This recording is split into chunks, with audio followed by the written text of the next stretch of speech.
درود، امیدوارم که حالتون خوب باشه. در عصر تکنوکراسی و در نظم نوین جهانی واژگان سیاسی و فرهنگی و اقتصادی هم دچار تغییر و تحولات میشن و نمیتوانید شما وقایع دنیا و وقایع امروز رو در چارچوب و اون دایره المعارفی که از گذشته و تجربه های گذشته داشتید تحلیل کنید و به نتایج درستی برسید.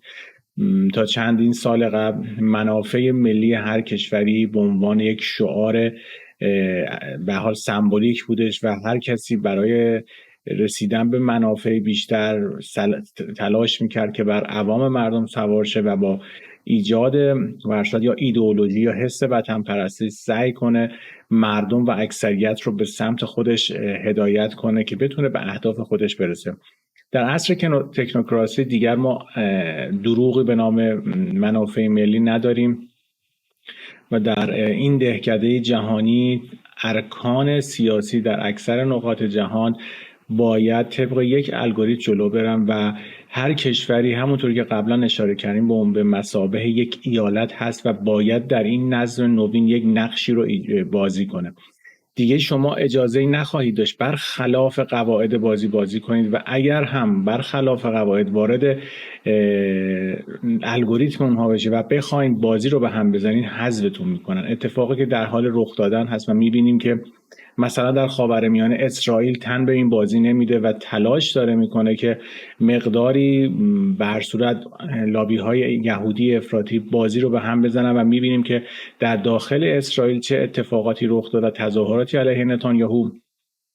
و حزب لیکود برگزار شد و اتفاقهایی که در غزه و جنین رخ داد اینا ناشی از این هستش که افراطیون یهودی حاضر نیستن در این نظم نوین بازیگری کنن و تلاش خواهند کرد که با ایجاد الگوریتم های خودشون کماکان دنیا رو هدایت کنن. به هر صورت این نظم نوین مبتنی بر علمه، یعنی ما در نظم های گذشته نظام هایی بودن که مبتنی بر مقدسات دینی بودن، مبتنی بر سیاسیون بودن، مبتنی بر سلبریتی ها بودن، مبتنی بر سرمایه داری بودن، ولی در این نظم نوین همه چی مبتنی بر نخبگان علمیه. حالا من کاری ندارم به واژه نخبه که حالا هر کسی ممکنه بر اساس باورش حال تحلیل کنه و برداشت داشته باشه نسبت به نخبه، ولی الان در عصر تکنوکراسی این نخبگان جهانی هستن، این ایلان ماسک و زاکربرگ هستن، بیل گیتس هستش که به هر صورت نمونه هایی هستن که تعیین و تکلیف میکنن و دنیا رو در حال کنترل کردن هستن و سیاسیون عملا به حاشیه رفتن و میبینیم از امریکا تا ایران یک مش لومپن بی سواد مثل بایدن و رئیسی، در ترکیه مثل اردوغان رأس کار اومدن و در اروپا هم همینطوری. یعنی اگر مکرون یا حتی در کانادا ترودو رو نگاه بکنید میبینید همینه. به هر صورت یکی دو نفر هستن، نتانیاهو، پوتین، که تلاش میکنن در نظم قبلی بمونن. حالا با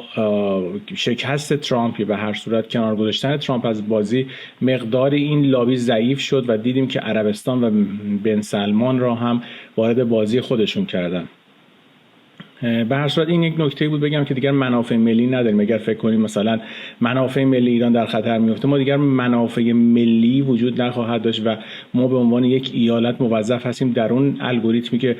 برای این منطقه و این جغرافیا ترسیم شده به هر صورت عمل کنیم. به هر صورت ایران اجازه نخواهد داشت، ممکنه چه میدونم کشاورزی انجام بده ولی باید پهپاد درست کنه، ممکنه اجازه نداشته باشه نفت صادر کنه ولی میتونه مواد پتروشیمی صادر کنه. بر اساس جغرافیا، بر اساس اون نظمی که جهان در حال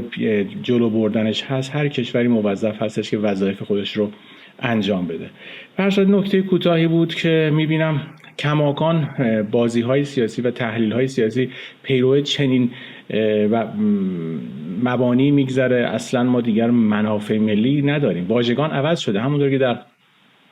فرهنگ، در اقتصاد همه چی داره تغییر میکنه، در بازی‌های سیاسی هم همه چی دستخوش تغییرات قرار گرفته و میبینیم که بیل گیت سفر میکنه به چین، ایلان ماسک سفر میکنه به ایتالیا و هر کدوم تلاش میکنن بر اساس ایدئولوژی که دارن بتونن منافع بیشتری رو در این نظم نوین برای خودشون دست و پا کنن و الان رقابت بین غول‌های تکنولوژی هستش. همونطور که در چند دهه قبل در نظم نوین قبلی جنگ میان سیاستمداران بود و دوباره جنگ برگشت بعد از دهه 70 به سمت سرمایه‌داری و الان نظام سرمایه‌داری تبدیل داره میشه به یک نظام تکنوکرات که در این نظام همونطور که گفتم تکنوکرات ها کنترل کننده جهان هستند و جهان عملاً به عنوان دهکده جهانی در یک راستا قرار حرکت کنه و چیزی رو که شما دارین در ایران میبینین یا در فرانسه دارین میبینین یک قضیه نرماله. اگر مثلا در ایران یک دولت ملیگرا به رأس کار می اومد یا اشخاص ملیگرا رو مثل سلیمانی حذف نمی‌کردن، براشون در آینده مشکل ساز بود. اینها مسائل رو به قدری به حال فشل میکنن و مسائل رو به عنوان یک الگوریتم ناقص جلو میبرن که مردم تن خواهند دادش به تغییراتی که به عنوان استعمار نوین ازش میشه یاد برد. به هر صورت ما مثال میتونم عرض کنم اتفاقاتی که در فرانسه رقم خورد، اکثریت مردم برای این باور داشت که دولت باید کنترل رو بیشتر کنه و دیدیم که طی 48 ساعت گذشته قوانین رو وضع کردن که میتوانن همه افراد جامعه رو کنترل کنن. در داخل ایران هم این مدیریت فشلی که روی کار آمدن عامدانه است به قدر این مدیریت فشله که اگر شما بخواهید یک مجموعه از جاهلین و نادانها و لومپنها رو جمع کنید، نمیتوانید به این تمیزی از مجلس، ریاست جمهوری، قوه قضاییه، تمام دایره مدیریت کشور امروز جاهل و لومپن هستن و یک فرصتی هستش برای نارضایتی بیشتر مردم و همه چیز رو به سمت تخریب بردن. شما ببینید طی 7-8 سال گذشته، مخصوصا از زمانی که مجلس و دولت انقلابی شد، وضعیت ایران هر روز داره بدتر میشه و از نظر اقتصادی، فرهنگی وضعیت باید به سمتی بره که همه مردم آماده بشن برای پذیرفتن یک استبدادی که بتونه نظم رو برگردونه. اتفاقات تو فرانسه واقعا نمونه بارز این قضیه بود. در داخل کشور خودمون هم دیدیم که بعد از سناریوی مهسا امینی اینترنت رو قطع کردن تا یواش یواش برن به سمت اینترنت طبقاتی و این یک مسئله کوتاهی بود که بدونیم ما دیگر چیزی به نام منافع ملی نداریم و همه در راستای منافع جهانی و اون الگوریتمی که تعیین شده قدم برمی‌دارن و هر شخص یا گروهی که مخالفت کنن یا به هر صورت بر اساس این نظم خودش رو تغییر ندن از کنار به حال دایره حذف خواهند شد و این فرقی نمی‌کنه شما در کره شمالی باشین، در روسیه باشین، در ایران باشین یا در امریکا. و با این تغییر و تحولات جمعیتی و با جابجایی مردم به اسم مهاجرت، به اسم جنگ،